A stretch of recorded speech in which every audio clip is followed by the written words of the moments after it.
Welcome. I'm Susie, and you're on our Leaders with Leverage podcast. And this is just a solo episode. And I'm so happy you're here. I want to talk about something that's really important to consider. And it's what are stakes? Like STAKE stakes, like the stakes are high. We have this idea that stakes are something that is labeled for us. Like the stakes are high when we have to buy a house, or the stakes are high when we're asking for more money, or we're looking for, or we're accepting a job offer. And those are things that are definitely high stakes. But let's think about the word stakes. Because I actually, somebody was asking me about this, and I actually like looked it up because I was like, what do people say are stakes? And there's not a lot of like really refined definitions, but basically the stakes are how you feel when you move into a situation. And so that makes sense for all of those things because those situations, those ones I just mentioned, buying a car,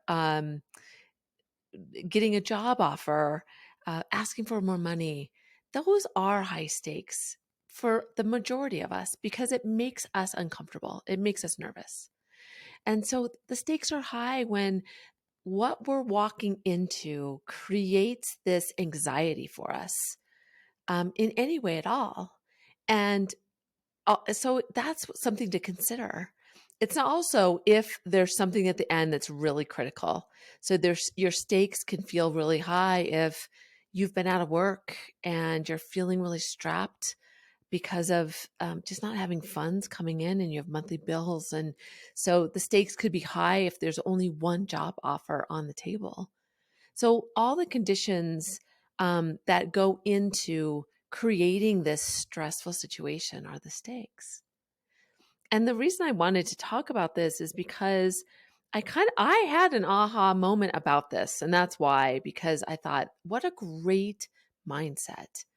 When we go into any conversation, even if it's a one-on-one with somebody that works for us, whether it's talking to our partner about something that's been really bothering us or annoying us, um, whether it's talking about, my parents are in assisted living. And so having to approach my siblings about um, who's going to visit and how do we associate some of the things that we have to do for them and how do we agree on who will do it.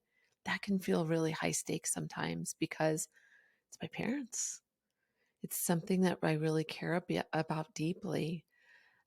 So when you think about a situation and you take a moment and you say, is this high stakes or low stakes for me? And if you're able to label it as high stakes, I think even getting that clarity can give you the tools or at least the intention that, all right, this is a high stakes thing for me. No judgment by anybody else. Nobody has to know why it is because maybe from the outside, somebody'd be like, what do you mean that's high stakes? That's not high stakes. It doesn't matter. If you believe it's high stakes, then that's an important engagement you're walking into. And that's enough to have a real clear intention about how you're going to move into it. So I think just that clarity is really key in being able to say, all right, I'm going to spend some time. And I'm going to talk in a future episode about some of the steps you can take when something is high stakes. I have a tact or a framework called CLAW that I like to think about when I'm walking into a high stakes situation. But it's just taking these moments to evaluate what's making you nervous, thinking about all of the things that you could consider walking in. And just taking that time will give you clarity in the moment because nothing will be a surprise. So as you go through your day or your week, try to, when you walk into any situation, say, okay, this is low stakes for me. This is high stakes. And it's interesting too, because a low stakes situation can quickly become high stakes. And understanding that in the moment can also allow you to recognize a trigger. And a trigger could make you emotional and then create cloudy thinking for you.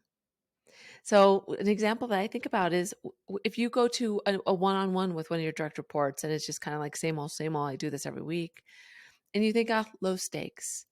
And then you get there and they ask you for more money, or they tell you something that's really hard to hear, or something happens in the situation that it was unexpected. And all of a sudden, it may become a high stakes situation for you because it is something you need to be thoughtful about moving through.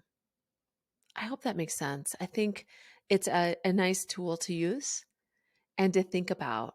So just go into every conversation, every engagement, and label it high stakes or low stakes, and think about that now.